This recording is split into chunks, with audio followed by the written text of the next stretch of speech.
Welcome to YouTube channel guys. आज के market के रिगार्डिंग वीडियो बनाया था। आई होप आप सब लोगों ने देखा होगा। जो निफ्टी बैंक निफ्टी स्टॉक्स के टारगेट थे ऑलमोस्ट ओवरशूट कर गए हैं काफ़ी लेवल्स को, और काफ़ी अच्छा गेन हुआ है। अब आगे क्या करना चाहिए उस पर देखते हैं। जैसे आज बजाज फाइनेंस, मुझे नहीं लगता कि इतने ज़्यादा टाइम तक किसी ने होल्ड किया होगा, ठीक है, लेकिन जितना प्रॉफिट आया उतना अच्छा है। आज बहुत ज़्यादा एक्सेप्शनल रन किया। कुछ थोड़ी बहुत उम्मीद भी थी इस चीज़ की कि ऐसा, क्योंकि बजाज फाइनेंस का मूव रहता है और ऊपर से अगर 15-20% करेक्टेड हो तो इस तरीके का बजाज फाइनेंस में मूव आ सकता है। इसलिए हमने खुद में भी हमारे एक अकाउंट में बुक कर लिया था और एक पर्सनल अकाउंट में दूसरे में रख रखा था पोजिशनल कॉल के पर्पज़ से। सो थैंकफुली आज वो काफ़ी अच्छा गया। अब आगे देखते हैं कौन से स्टॉक्स पे नज़र रहनी चाहिए, क्या रहना चाहिए। ओके, पहले आते निफ्टी पे। जो गैप था, देखिए निफ्टी का चार्ट सबसे पहले। जो गैप था ये मैं कर्सर से समझा रहा हूँ, थोड़ा फोकस कीजिएगा।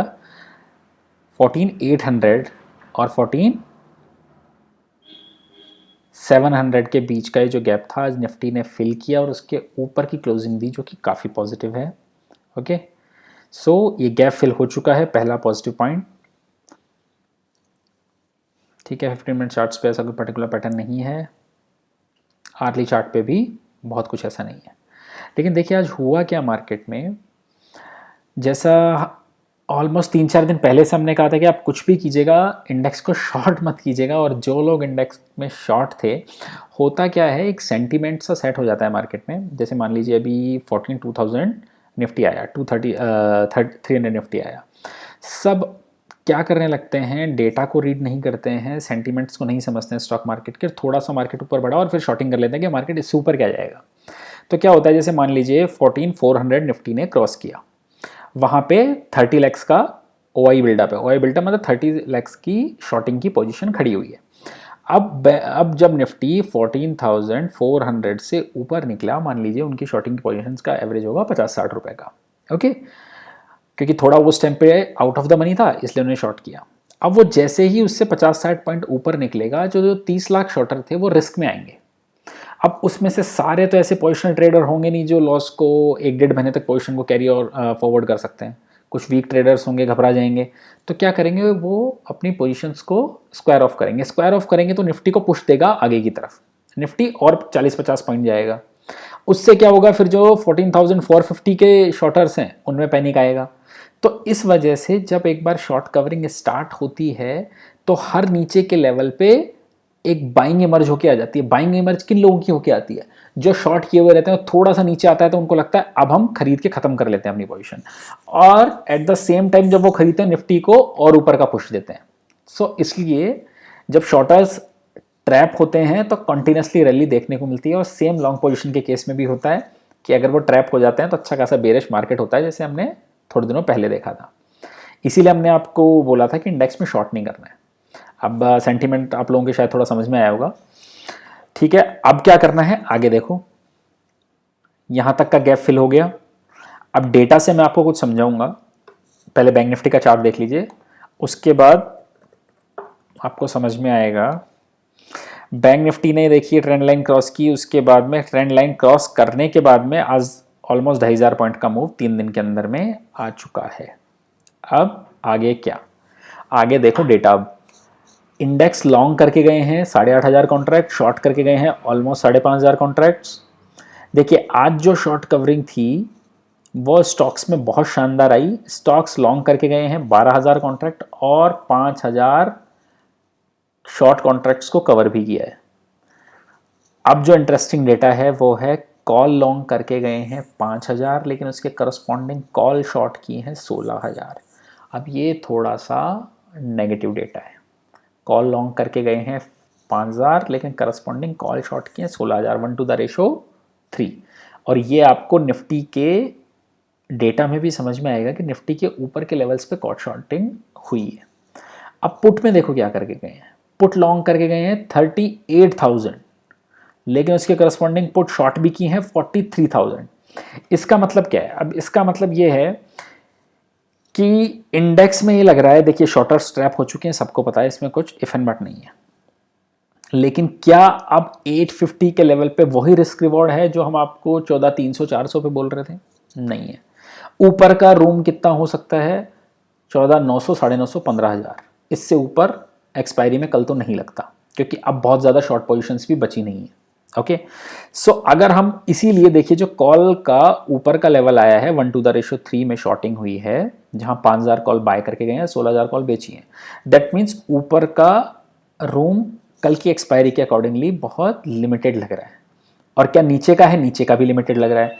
तो एक कंसोलिडेशन का फेस दिखना चाहिए, लेकिन ये हो सकता है एक बार मॉर्निंग हाफ में, अगर देखिए आज कोविड के केसेस देखते हैं, अगर फिर से एक डाउन ट्रेंड रहा, मतलब कल से थोड़े कम आए, अगर थोड़े सिग्निफिकेंटली 10-15 हज़ार कम आ जाते हैं, तो फर्स्ट हाफ में एक बार के लिए शॉर्टर्स हो सकता है फिर से ट्रैप होंगे। हम 900 950 का लेवल दिखाएंगे, और उसके बाद में सेकेंड हाफ तक जो ऑप्शंस हैं उसके प्रीमियम को खाने की कोशिश की जाएगी। दैट मीन्स प्रीमियम के डिके का वेट किया जाएगा। तो बहुत ज़्यादा इंडेक्स में कुछ समझ नहीं आ रहा है। आपको अगर करना है मेजरली, तो इस टाइम पे आपको स्टॉक स्पेसिफिक अब होना पड़ेगा, क्योंकि इंडेक्स देखिए फिर से उसी लेवल पे आ चुका है। 5 से 6 बार क्या हुआ है, सब कुछ पॉजिटिव दिखता है, 14,800 900 और 15,000 पे आके इंडेक्स घूम जाता है, फिर 14,300 200 आ जाता है। 200-300 पे सब कुछ नेगेटिव दिखता है, फिर से इंडेक्स घूम जाता है और 800 900 पे आ जाता है, फिर से क्रूशियल जोन में। अब इंडेक्स पे बैट नहीं करनी है, क्या होगा, ज़्यादा से ज़्यादा 100-150 पॉइंट और बढ़ जाएगा, बढ़ जाने दीजिए। अब इंडेक्स पे बैट नहीं करना है। इंडेक्स पे बैट हम करेंगे जब ये 15,075 के ऊपर की क्लोजिंग देगा, उससे पहले अब इंडेक्स को छोड़ देते हैं।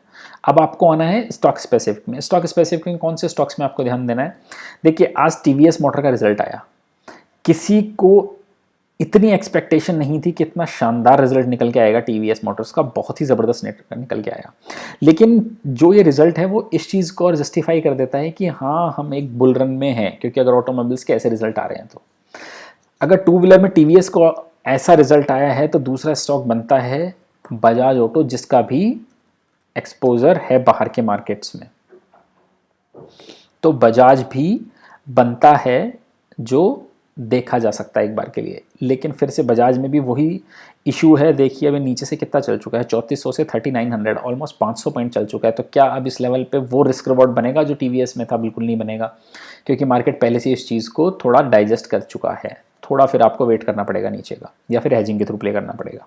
ओके, इसके अलावा कल आपको दिया था जो सन टीवी, बहुत अच्छा चला आज, और ऑलमोस्ट 511 जाके आया, 500 के ऊपर की क्लोजिंग दी इसने ऑलमोस्ट 2 महीने बाद में।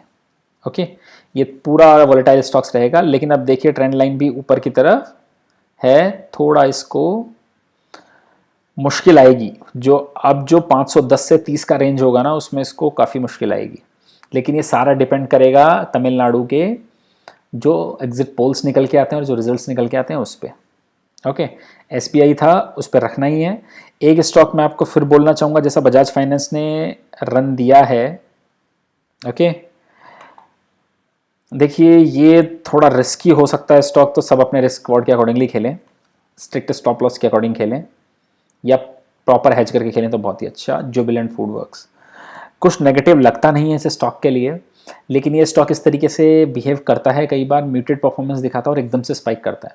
डोंट नो कि देखिए अभी चार्ट में कुछ ब्रेकआउट जैसा निकल के नहीं आ रहा है, लेकिन अभी तक डेट भी अनाउंस नहीं हुई है। एक बार देखते हैं रिजल्ट की डेट कब आती है, उसके अकॉर्डिंग इस स्टॉक को ट्रेड करना है, लेकिन इस पर आपको पॉजिटिव बाइस रखना है।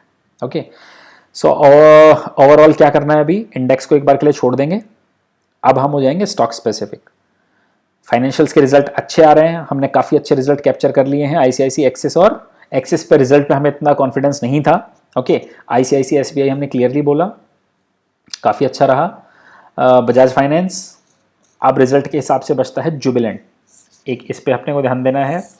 ऑटो में बजाज ऑटो पे ध्यान दे सकते हैं, लेकिन थोड़ा भी नीचे आने दें बजाज ऑटो को। अगर वापस से 3700-3800 के रेंज में मिलेगा तो बेस्ट रहेगा वहाँ पे। ओके, सो अभी ये है, बाकी और रिजल्ट्स का कुछ एनालिसिस करके और स्टॉक्स का जो डेटा है वो रीड करके आपको बताएंगे कौन कौन से रिजल्ट पे आपको ध्यान देना है। ओके, मीनवाइल कुछ लोग क्या कर रहे हैं, जो प्रॉफिट के ट्रेड्स हैं वो तो जल्दी निकाल देते हैं, लेकिन जो लॉस के ट्रेड हैं वो रखे रहते हैं। ऐसा नहीं करना होता है स्टॉक मार्केट में। आपको जो प्रॉफिट के ट्रेड से हमने कितनी बार बोला है, उसका स्टॉप लॉस ट्रेल कीजिए, और जो लॉस होते हैं तो स्टॉप लॉस हिट आप निकल जाइए। जैसे एस्कॉट्स है, जिस दिन दिया था एस्कॉट्स उस दिन ऑलमोस्ट 40 रुपए का रेंज ने दिया भी था, 1200 के लेवल से 1240 जाके आया था, लेकिन लोगों ने प्रॉफिट बुक नहीं किया होगा। ठीक है, समझ सकते हैं, कुछ को बड़े रिटर्न का एक्सपेक्टेशन होगा। लेकिन जिस टाइम पे जो ट्रेंड लाइन उस टाइम पे भी समझाई थी कि इससे नीचे की जैसे ही क्लोजिंग दे देगा आपको एग्जिट कर जाना है, उसके बाद में लोग एग्जिट नहीं करते हैं, उसको लेके बैठे हुए हैं। और कुछ लोगों का क्वेश्चन आया कि सर अब इसमें क्या करें, तो सर आपको स्टॉप लॉस स्ट्रिक्टली फॉलो करना है। अब जो लोग को लग रहा है कि नहीं अब यहाँ पर रुकना है, तो उन लोगों को फिर से वेट करना पड़ेगा 1200 से ऊपर की क्लोजिंग का। एस्कॉट्स के रिजल्ट भी काफ़ी बेटर आ सकते हैं, कोई इसमें इफ एंड बट नहीं है, थोड़ा सा एक बार एनालिसिस करके बताएंगे। लेकिन देखिए एस्कॉट्स के रिजल्ट हैं if I am not wrong 14 मई को, तो हाफ ऑफ द मंथ निकल जाएगा, और अगर स्टॉक यहीं ट्रेड करता रहा तो इसके ऑप्शंस का पूरा प्रीमियम डिके हो जाएगा। या getting my point? So options player को थोड़ा संभल के, जो कैश वाले हैं उनके लिए कोई इशू नहीं है, स्कॉट्स फिर से आपको 1400 भी लेवल पे भी दिखाएगा, कैश वालों को कोई इशू नहीं है, आप रखिए आराम से। Okay okay guys, thank you for watching. अगर आपको वीडियो ठीक लगा हो तो लाइक कमेंट और शेयर कर दीजिएगा। Thank you.